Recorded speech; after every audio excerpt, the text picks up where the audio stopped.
Hello everyone, मेरा नाम प्रेम गिरी है। आशा करता हूँ कि आज सब अच्छे होंगे और पढ़ाई की तरफ अग्रसर होंगे, ध्यान लगा के पढ़ाई कर रहे होंगे। इससे पहले की वीडियो में मैंने 2-3 इम्पॉर्टेंट टॉपिक्स क्लियर किए थे जो कि बहुत ही इम्पॉर्टेंट थे एग्ज़ाम के पॉइंट ऑफ व्यू से। और आप लोग स्क्रीन पे देख पा रहे होंगे कि आज जो मैं पढ़ाने वाला हूँ या फिर मैं जो बताने वाला हूँ वो राष्ट्रपति से संबंधित महत्वपूर्ण अनुच्छेद है कि राष्ट्रपति जो है ये इंडियन कॉन्स्टिट्यूशन में एक चैप्टर होता है राष्ट्रपति का। तो इसके अंतर्गत कितने महत्वपूर्ण अनुच्छेद हैं उसकी आज हम चर्चा करेंगे। और जब आप कॉन्स्टिट्यूशन पढ़ रहे हैं, पॉलिटी पढ़ रहे हैं, तो उसमें अनुच्छेद याद करना बहुत ही ज़रूरी होता है एग्ज़ाम के लिए।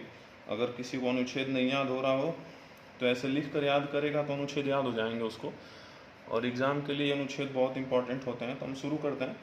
ये जितने भी अनुच्छेद है राष्ट्रपति प्रेसिडेंट से रिलेटेड है, important article related to the president. तो हम शुरू करते हैं। सबसे पहले ये जान लेते हैं जो राष्ट्रपति होता है वह कौन से अनुच्छेद के अंतर्गत आता है या फिर कहाँ से कहाँ तक। तो हमारे संविधान के भाग 5 में अनुच्छेद 52 से 78, आर्टिकल 52 टू 78 तक यूनियन एग्जीक्यूटिव की बात की गई है, संघ की कार्यपालिका की बात की गई है, अर्थात राष्ट्रपति की बात की गई है भारत के। तो हम शुरू करते हैं सबसे पहले अनुच्छेद 52 से। अनुच्छेद 52 यह कहता है कि भारत का एक राष्ट्रपति होगा। संविधान में यह प्रावधान दिया गया अनुच्छेद 52 में, आर्टिकल 52 में, कि देश की राष्ट्रपति भारत का एक राष्ट्रपति होगा। तो सबसे पहले ये जान लेते हैं कि जब यहाँ पे राष्ट्रपति की बात हुई है तो जानते हैं कि भारत का जो पहले राष्ट्रपति थे उनका क्या नाम था।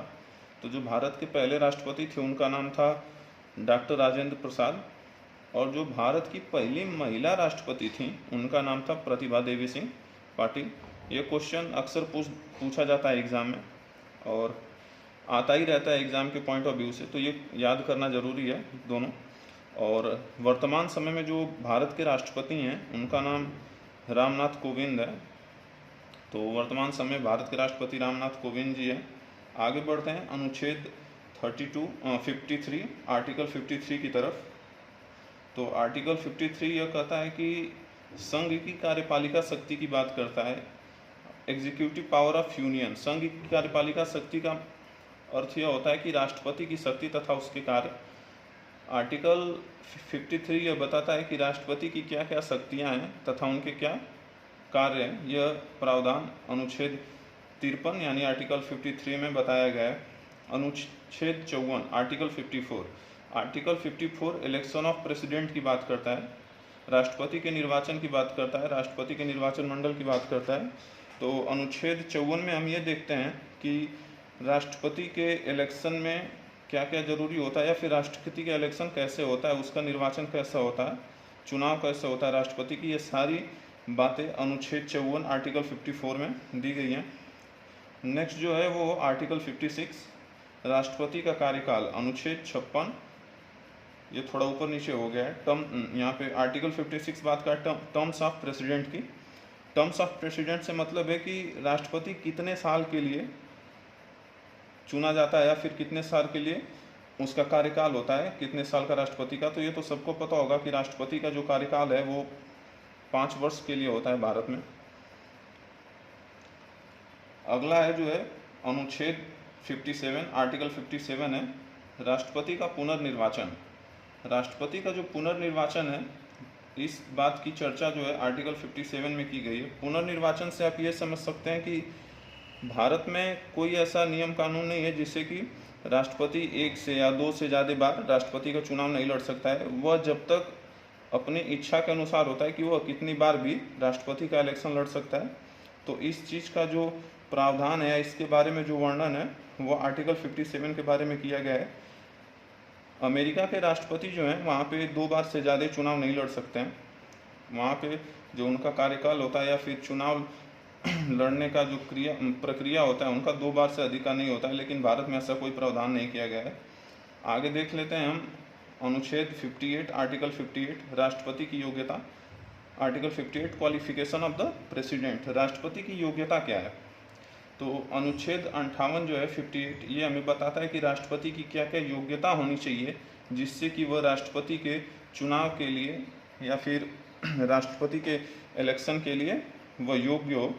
तो अनुच्छेद 58 के अंतर्गत यह बताया गया है कि उसकी क्या योग्यता होनी चाहिए, जैसे कि उसकी आयु 35 वर्ष, वह भारत का नागरिक होना चाहिए। यह इम्पॉर्टेंट है। ऐसे और भी पॉइंट्स हैं जो कि आर्टिकल 58 के अंदर में आते हैं और बताते हैं कि क्या क्या योग्यताएं होती है एक राष्ट्रपति की जिसके लिए वह राष्ट्रपति का चुनाव लड़ सकता है या फिर राष्ट्रपति की योग्यता होती है। आगे हम बढ़ेंगे, यहाँ पे देखेंगे article 60 oath and affirmation of the president, राष्ट्रपति की शपथ प्रक्रिया या फिर राष्ट्रपति का शपथ। अनुच्छेद 60 अनुच्छेद 60 के अंतर्गत यह बताया गया है कि राष्ट्रपति का जो शपथ है, शपथ के बारे में वर्णन किया गया है। राष्ट्रपति जो अपनी शपथ है वो सर्वोच्च न्यायालय के मुख्य न्यायाधीश के सामने लेता है।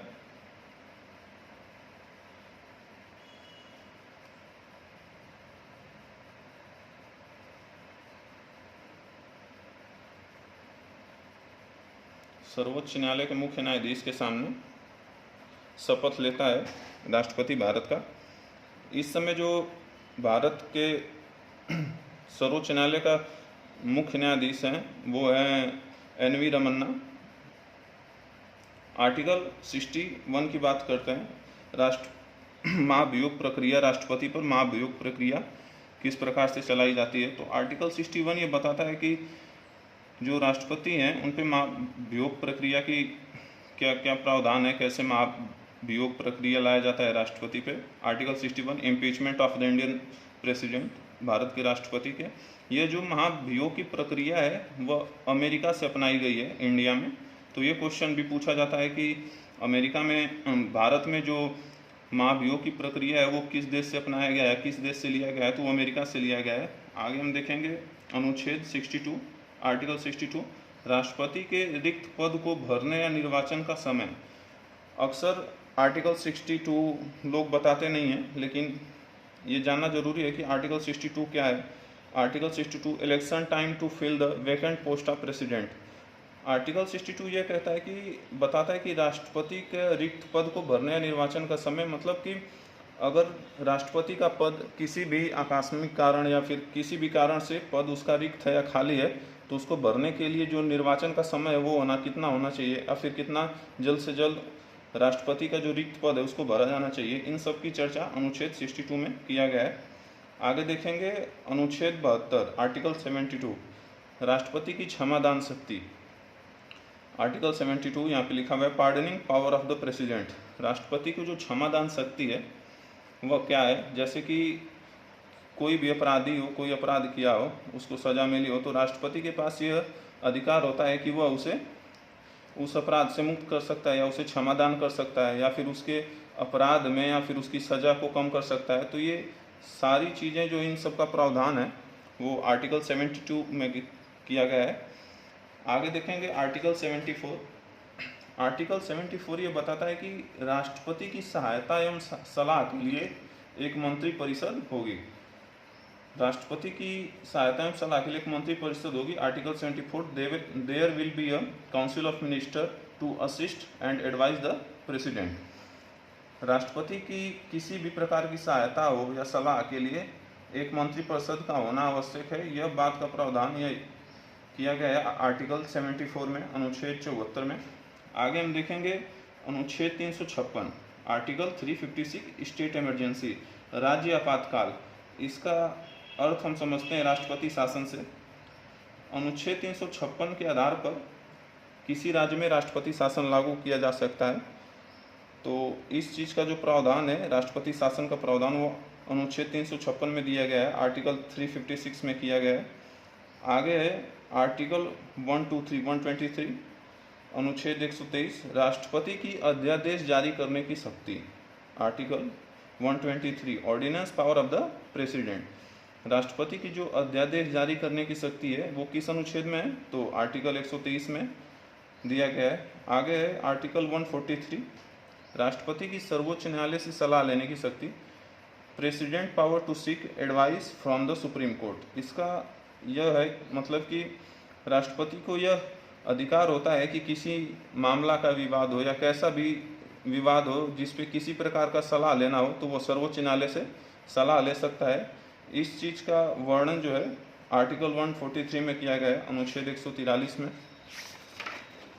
अब लास्ट जो है वो है अनुच्छेद 85, संसद का सत्र, सत्रावसान और विघटन। Article 85, session of parliament, prorogation and dissolution. जो संसद का सत्र होता है उसका सत्रावसान और विघटन जो है वो राष्ट्रपति के द्वारा किया जाता है। तो इस बात की चर्चा जो है अनुच्छेद 85 में दिया गया है। तो सत्रावसान का यहाँ पे मतलब समझ लेते हैं कि सत्रावसान का अर्थ होता है कि सत्र की बैठक तथा सत्र की समाप्ति। कोई भी सत्र चल रहा हो, जैसे सत्र चल रहा है बजट सत्र का, तो उसका सत्र की समाप्ति हो या बैठक को समाप्त करना हो तो उसको सत्रावसान कहते हैं। और विघटन जो है, विघटन केवल लोकसभा का होता है क्योंकि लोकसभा एक अस्थायी सदन है और राज्यसभा अस्थायी सदन है, इसलिए विघटन जो है वो केवल लोकसभा का होता है। विघटन अर्थात कि भंग होता है। विघटन होने के लिए जैसे कि किसी सरकार का, भाजपा की सरकार आई 5 वर्ष के लिए वो कार्य करी, उसका 5 वर्ष का कार्यकाल पूरा हो गया तो जो प्रेसिडेंट होता है वह संसद के सत्र का विघटन करता है, यानी उसकी भंग करता है, समाप्त करता है। तो ये हो गया आर्टिकल 85, संसद का सत्र, सत्रावसान या फिर विघटन, जो राष्ट्रपति द्वारा किया जाता है। ये जो आर्टिकल्स थे आज आप लोगों ने देखे, ये बहुत ही इम्पॉर्टेंट है प्रेसिडेंट या फिर एग्ज़ाम के पॉइंट ऑफ व्यू से। ये एग्ज़ाम में पूछता है और कॉन्स्टिट्यूशन या फिर पॉलिटी पढ़ रहे हैं तो कोशिश करें जितने से अधिक आर्टिकल आपको याद हो जाए उतना बेहतर होता है, क्योंकि एग्ज़ाम में क्वेश्चंस में अनुच्छेद पूछता है, कभी कभी अनुच्छेद से रिलेट करके क्वेश्चन पूछ देता है। तो हमें एग्ज़ाम के लिए अनुच्छेद याद होना बहुत ही इम्पॉर्टेंट है, ज़रूरी है। और आज की टॉपिक को हम यहीं पे समाप्त करते हैं, जो कि आर्टिकल्स थे, important articles of the president. और आगे की वीडियो के लिए जल्द अपलोड करूंगा। आगे की वीडियो जो हमारे होने वाली है वो प्रेसिडेंट की होगी, ताकि ये प्रेसिडेंट के आर्टिकल इसलिए मैंने समझा ताकि प्रेसिडेंट का जब चैप्टर चल रहा हो या फिर हम जब उसे देख रहे हो या फिर उस पर काम कर रहे हो तो उसको समझने में ज़्यादा समय ना लगे, राष्ट्रपति आराम से समझा जा सके, राष्ट्रपति चैप्टर प्रेसिडेंट। तो इसके लिए आर्टिकल्स आज क्लियर हो गए। नेक्स्ट वीडियो में हम प्रेसिडेंट देखेंगे। आज के लिए धन्यवाद। अगर ये वीडियो आपको हेल्पफुल हो या फिर इम्पॉर्टेंट हो तो चैनल को सब्सक्राइब करें, शेयर करें और भी अपने भाई बंधु जो कि गवर्नमेंट जॉब की तैयारी कर रहे हैं उसको ये शेयर करें। अनुच्छेद, आर्टिकल्स, ये बहुत इंपॉर्टेंट है एग्ज़ाम के लिए। धन्यवाद।